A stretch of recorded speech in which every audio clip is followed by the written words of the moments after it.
Thank you once again. Good morning, everybody. Thank you for coming and covering this very important topic. We were here, like we talked about, just 6 months ago. We proposed proposals that we knew what was coming down the road in terms of alarming electric rates rising exponentially in our state. We knew that it was going to be unaffordable. It was already unaffordable, frankly, for the people in our state, in our districts. And we knew it was going to be even more unaffordable based upon the trajectory that we were going as a state. We offered solutions then that would have provided immediate relief and long-term relief to our constituents. We demanded, we asked, we pleaded for the majority and the governor's office to work with us on these solutions, and we didn't get a public hearing on most of these proposals. We came back and once again made a plea after we knew that these alarming bills were coming down, and we heard from our constituents loud and clear that they needed relief. And we presented these proposals once again and demanded to go into special session. We asked the governor's office to do what was right by all of his constituents throughout the state, bring us into special session, address these proposals, provide short-term relief, long-term relief to the ratepayers of this state. That was rejected. We didn't hear anything. Myself and Representative Candelora then sent a letter to the governor and said, look, we have these proposals, you know about them, we're gonna reiterate them. Let's have a discussion. Let's just have a discussion. Let's talk about this. Let's find a way to provide relief to the people of the state of Connecticut.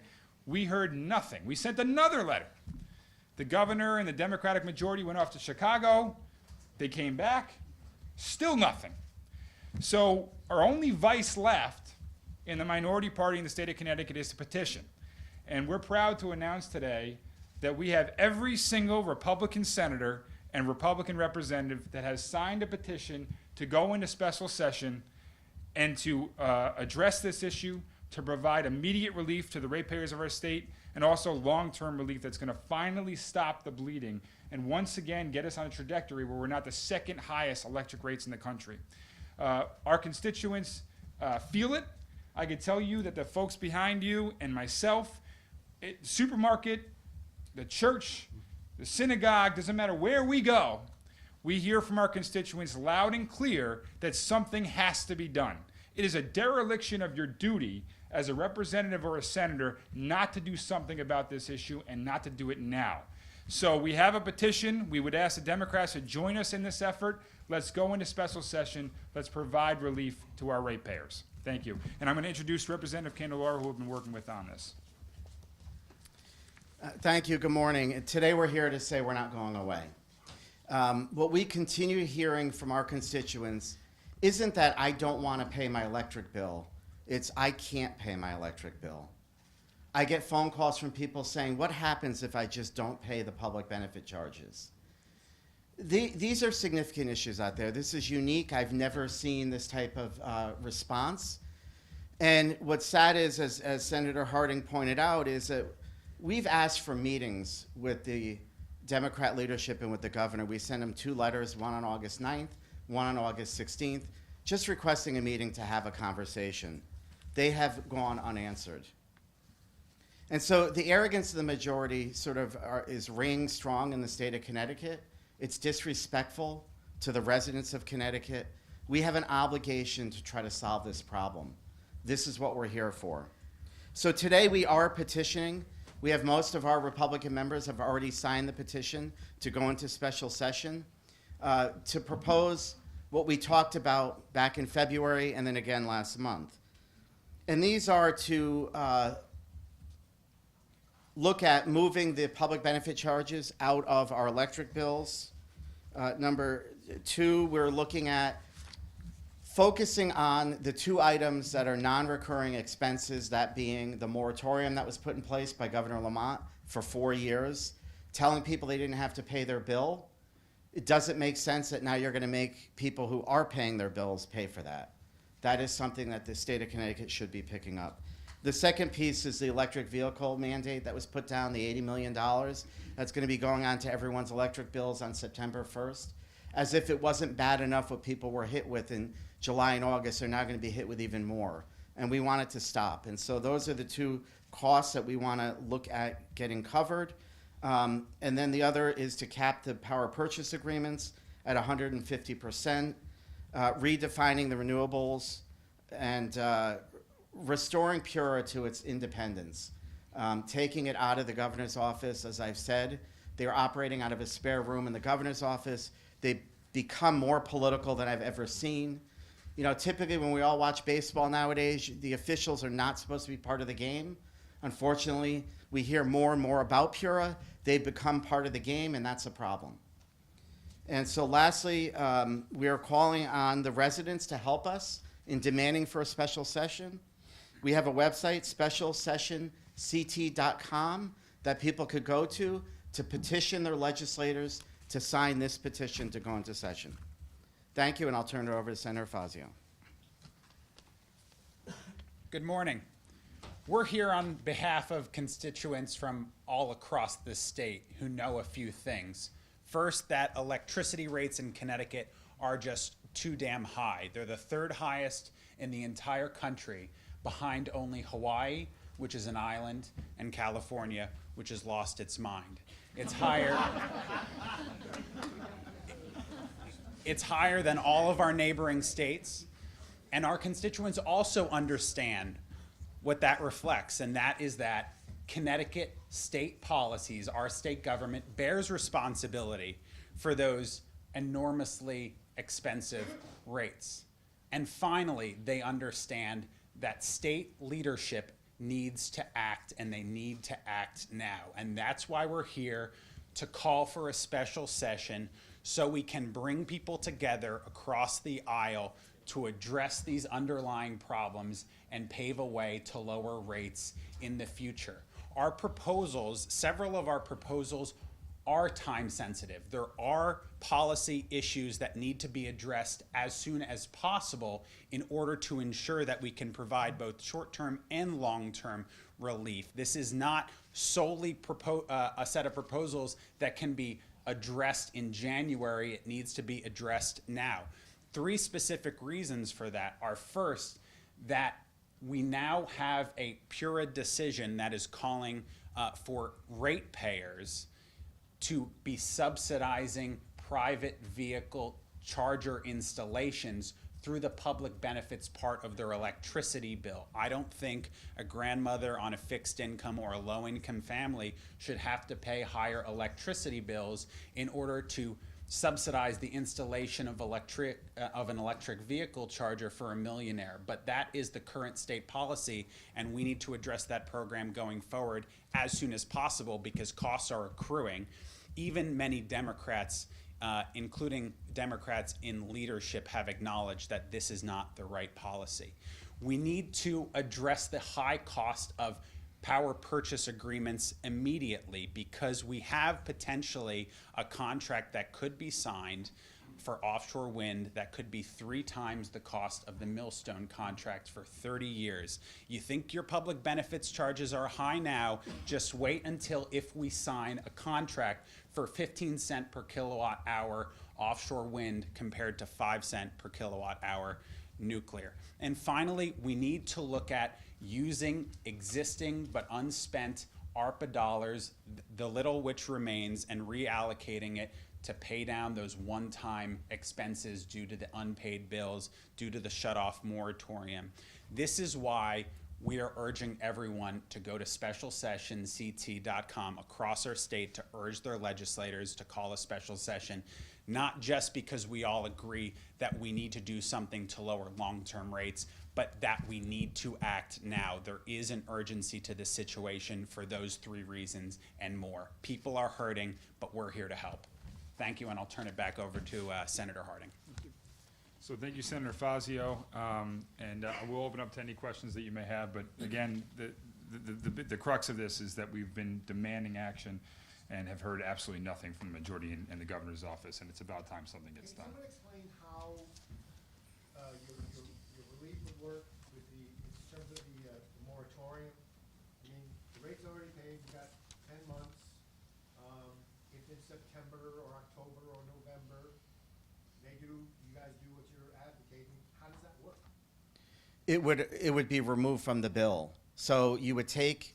Well, what about all the money that I paid? Right, so it would have to be shored up in the next RAM adjustment. So you would take the $220 million, you would take that moratorium cost out.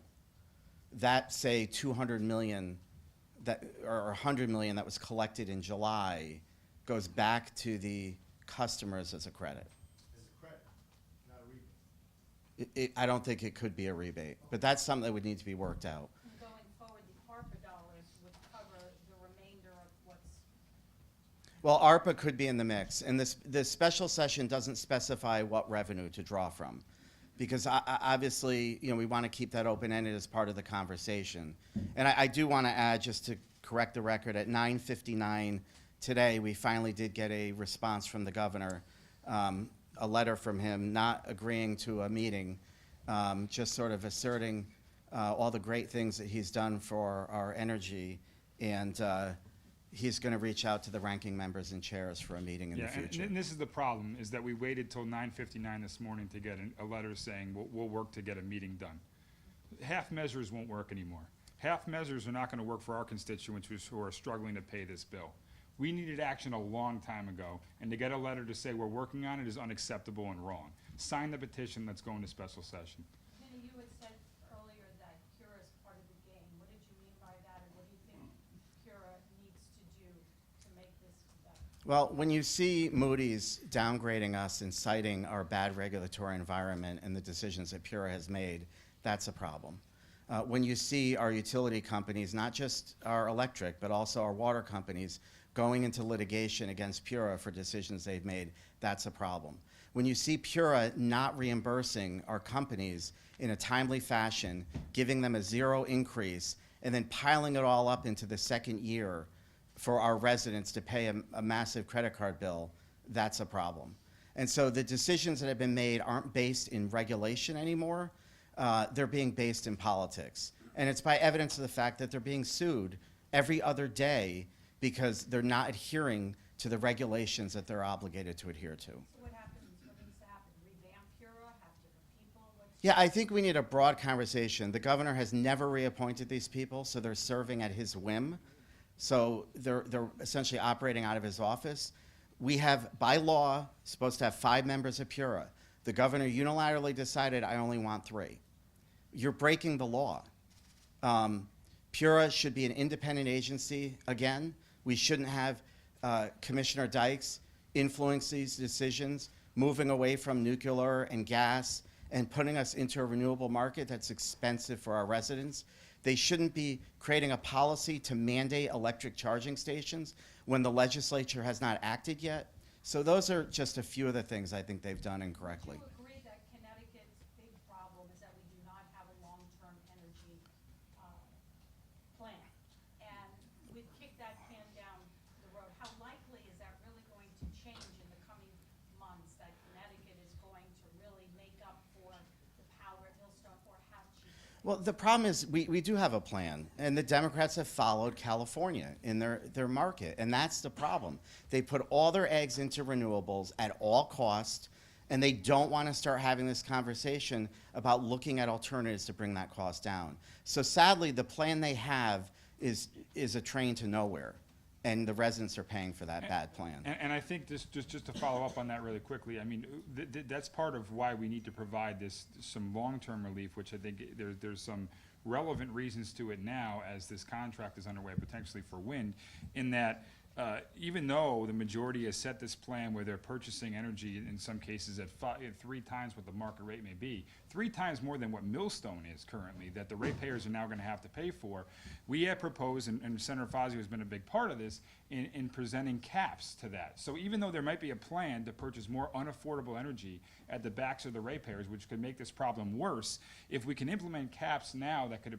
at least protect the ratepayers in terms of affordability, and stop this continued drive to Representative Candelora's point, in which Deep's policies are being baked into ultimately what Pura is trying to do, and Pura was ultimately created to look out for the consumer and the ratepayer, and that's obviously not being done right now, at least in the manner it should be. And there's probably a plethora of reasons for that, but one of the big reasons I would argue is based upon the fact that they have no autonomy from Deep. How do you respond to Democrats who say that most of the public benefits increase was related to the Millstone contract that was pushed by Republicans in 2017? Yeah, so look, that was pushed on a bipartisan basis. The governor negotiated that deal and signed that contract. So, number one, it's not an R or a D thing. It's a policy issue that was made. Number two, Pura exacerbated it. They delayed the reimbursement for that contract. So people are paying 2 years worth of cost in 10 months. And that's the political piece of Pura that has made a mistake. Whether or not that contract was cost effective for Connecticut, I think we could have that debate. You know, if Millstone closed, it's 40% of Connecticut's power, and you could see the wind contracts are coming in at 15 cents a kilowatt hour. So if you get rid of Millstone, which is what our option was back then, and replace it with much more expensive energy, Connecticut in the long run would have been much worse off. And if I just follow up really quickly on that, two things. One is, if the folks that are pointing to that as a driver and focusing on that, if they had such a problem with that, they better go into special session with us and cap the PPAs. Because we have a PPA right now with wind that's going to be 3 times what Millstone is. So if they had such a problem with that, come into us into special session and cap the PPA agreements. So to point to that as a driver, fine. But if you're so focused on that, then you would certainly be behind us and sign this petition to go into special session and cap what the ratepayers are ultimately subsidizing, and they're going to be subsidizing likely 3 times what Millstone is. And on top of that, we're not here to focus on what may have been done or who's to blame. We're here for solutions. We're at where we're at right now, whether we like it or not. We have an obligation to do something. Let's do something about it now. Can you change the terms of a contract that were agreed on? Can you just go back in and change them? No, I wouldn't. But again, that contract is on the table to be renewed again. The Democrats passed legislation last year to look at that contract. So there could be changes that we could make to it. But I think the point being, and that Senator Harding pointed out, the finger pointing does no good right now. And it's a deflection because the Democrats don't want to give relief to the ratepayers. So if they could blame Republicans, then they get out and not having to do anything. And we're saying, let's move on from this blame game and let's offer solutions to the residents of Connecticut. Well, no, I'm making an observation. I'm not the one, doing nothing. You mentioned the delay. Okay, getting back to the special session, if the Democrats, and we've been here before, you guys launched these petition drives, and I've yet to recall a special session being called as a result of one. So what do Republicans There's always a do? first, Paul. Yes, there is, and who knows, obviously this is a big issue that concerns a lot of people, and, you never say never. But if there isn't a special session, then what do Republicans do? You take this case to the people, right? This is what. We'll continue to. We're on the right side of this issue. We were on the right side of it back in February, and we're going to continue to advocate for the residents of the Connecticut, regardless of the outcome. And at some point, either the Democrats will cave to the pressure of the public, which we've seen in the past. It happened when we did the bipartisan budget. That came from help from the public. Last year, we were able to reduce the gas tax, reduce income taxes. That came from Republican concepts that the public put enough pressure on them to act. Hopefully, the same will happen here. If it doesn't, we're not going away, and they continue to flex their arrogance at their own peril. And I just to follow up on that, the problem here is this. We have people sitting down at the kitchen table tonight trying to figure out how they're going to pay this. They're trying to make a determination of whether they make their rent payment or their mortgage payment or pay this public benefit charge. And so we can sit and we can wait and we could take it to the people, quote unquote, in November, but ultimately our constituents are going to have to pay September's bill, October's bill, November's bill, and beyond. And they don't have time to wait. And it's unfair to make them wait. So we can provide immediate relief to them now, and we have an obligation as representatives and senators, frankly, to provide that relief now. Can you clarify something for me? Because I was told by Pura that they had not delayed this, or that they had delayed the increase, that it would cost more, just like interest. So over time, people would have paid more.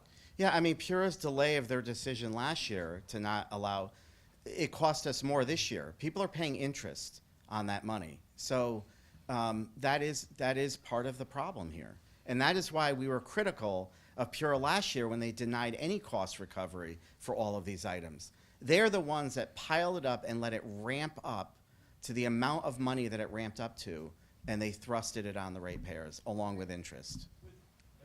Sorry. Go ahead. Just long term, what about supply? I mean, that's the biggest. Yeah. The biggest part of somebody's electric bill.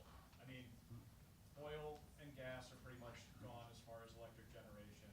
Natural gas, good luck building a new pipeline with all the opposition that comes up. You're saying solar's too expensive. I mean, what's the next? Well, look, I mean, Build another nuclear plant?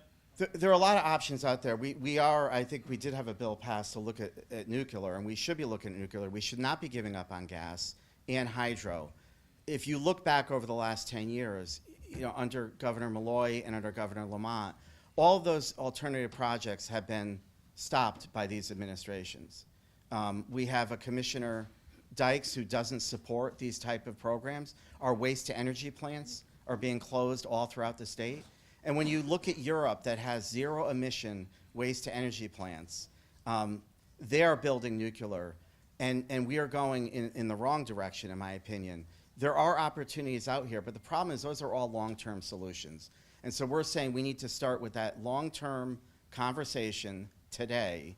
At the same time, we have to provide the short-term relief. Right, and I think to that point, I mean, this is a special session petition, which means it's an emergent issue.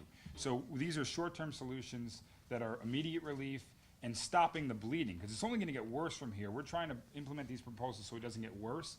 I think going into regular session, we should have a comprehensive discussion about different ways to reduce the cost in terms of supply. But I mean, in terms of our petition here today, it's addressing the issue in the here and now because it's emergent. It absolutely is emergent when you speak with the constituents. Yeah, for the rank and file, excuse the phrase there, but for the rank and file. Can't see you, Cerulli. So. Could you just raise your hands if this is the top issue you're hearing about from your constituents and phone calls? Keep your hands up so Hart can take a picture. Raise your hand if it's not. Did you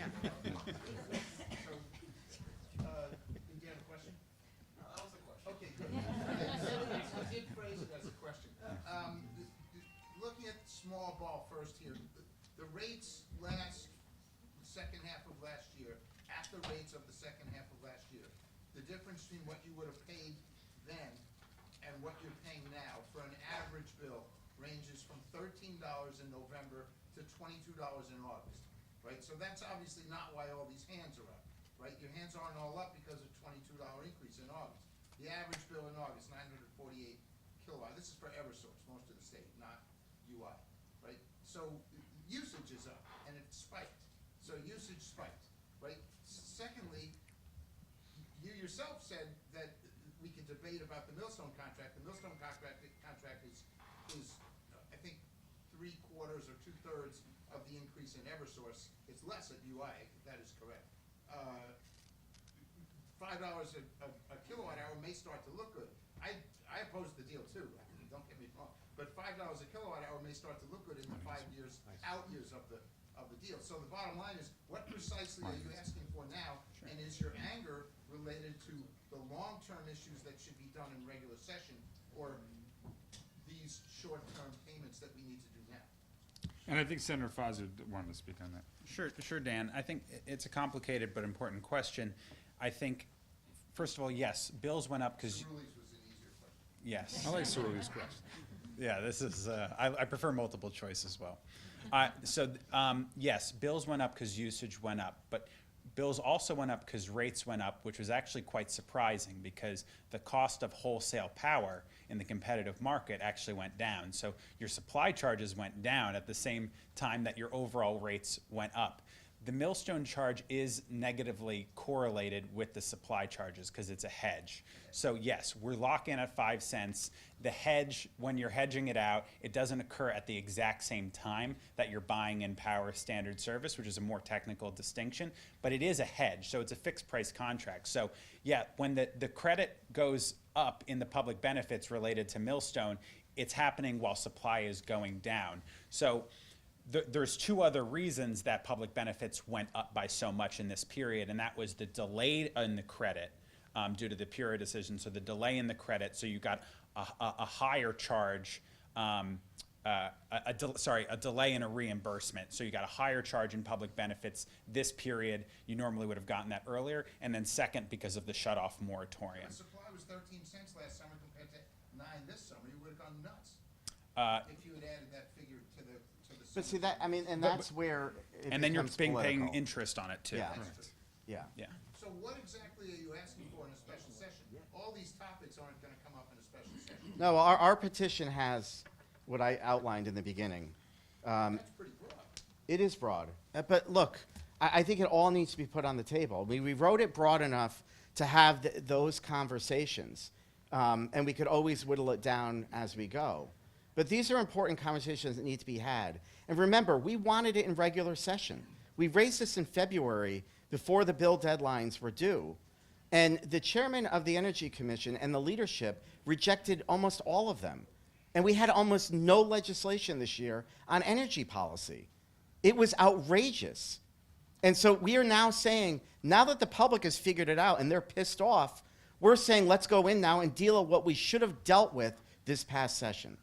And I would say, again, the ARPA is time sensitive, the PPA is time sensitive, and the reimbursement, the public benefits charge for the charger, the electric vehicle charger installation is time sensitive. All three of those, I think, are time sensitive. I also think that no one has argued with us in terms of whether or not, we often have an argument in the building about whether or not a piece of legislation is going to raise energy rates or how much it's going to raise energy rates.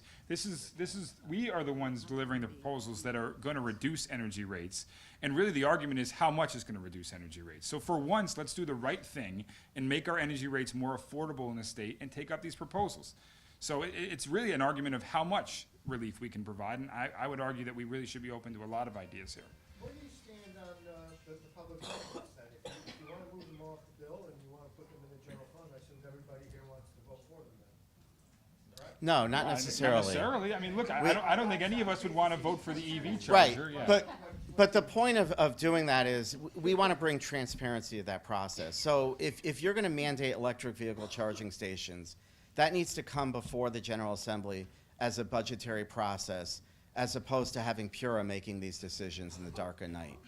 But there'll be some arguments that, well, maybe some of this stuff should be paid by ratepayers as it is, or the utilities as it is related to the, production and use of energy versus perhaps everybody putting it on all the taxpayers. You know, That's the type of debate that you're looking at. Yeah, I mean, the governor championed junk fees on businesses this year. That was his big topic. The irony is, I think the state of Connecticut is the biggest offender of junk fees in the entire state. You think about your car registration, your electric bill, all those built-in fees that are there. We need to bring more transparency to the process. That is what is aggravating the state of Connecticut. And I want to residents. make just to mention that because you're mentioning the governor and kind of some of his comments as it relates to moving some of these public benefit charges onto the state budget. He had mentioned saying that that's code word essentially for putting it on the taxpayer, right? So putting $120 million on the taxpayer to pay for union benefits in an election year, we can do that. But when it comes down to providing relief for electric rates, that's not on the table. I find that to be very, very odd, frankly, in terms of priorities. And that's what a budget's supposed to be about, is priorities. So let's have a discussion and be transparent about how we look at our proposals and these different public benefits that are basically hidden taxes that are being baked into the ratepayers' charges. It's a matter of priorities and having a discussion, and that's where the discussion should be had in the state budget, not in a baked-in rate with ratepayers. In the last press conference that you had on this, you mentioned surplus money, now you're talking ARPA. Is all that on the table? Yeah, we have left it open-ended. So the revenue sources could be any of those. But one of the things I will say is that ARPA, unquestionably, I think every one of us in this room would agree with, use the unallocated ARPA funds and use it towards paying off this public benefit. And not for nothing, we were in this room 6 months ago with that proposal, and the Democratic majority decided to use those funds to supplement a plethora of things, including basically supplementing the operational budget. So we were here again in February demanding that those ARPA funds, about $300 to $400 million worth of it, be used to supplement this because we knew this would be a problem. Unfortunately, that sum is now limited based upon what the Democrats did with those ARPA funds. But whatever we have left, we would argue should absolutely be going towards providing relief to the ratepayers. And how do you, well, obviously, ARPA doesn't count towards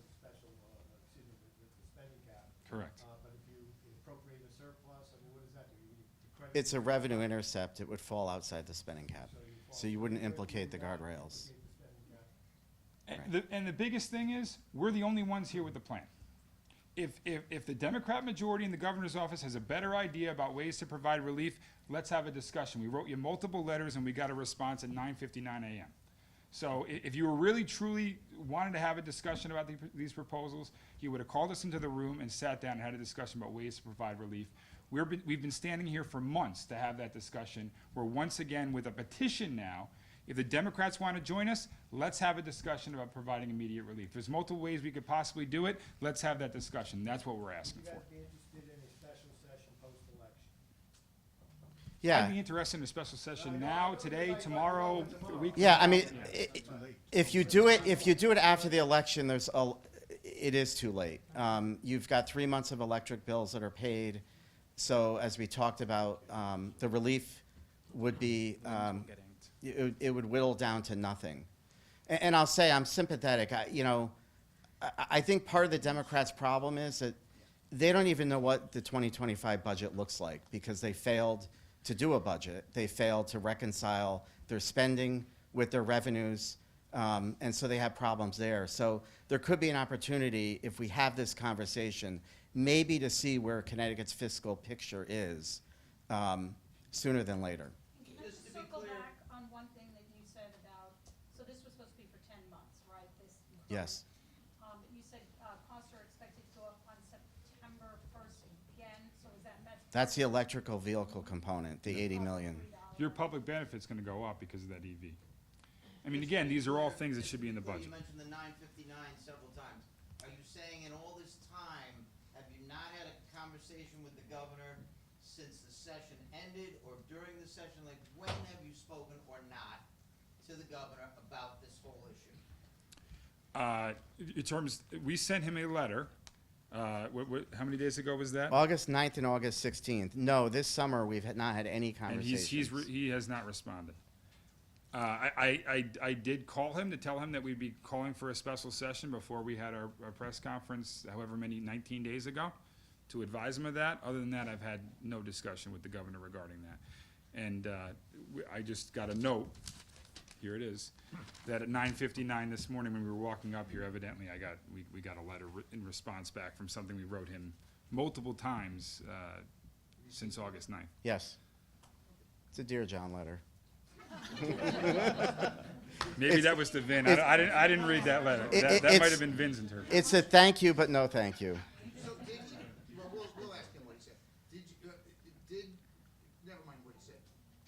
How much money do you want to take from ARPA as a revenue intercept and put it towards this, toward the special benefits? We have to see how much is left in ARPA. I mean, this is all part of the discussion that we want to have.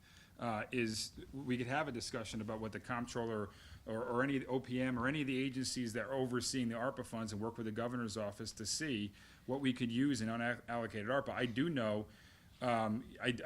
that there was some provisions in there that would have potentially allowed the governor to utilize the funds and spend it how he wished.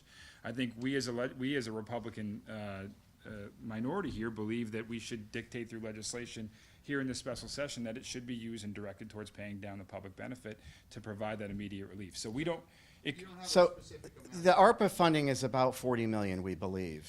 And remember, last month At too, least, it could be more. the governor took 75 million from debt service savings to pay down pensions for our state employees.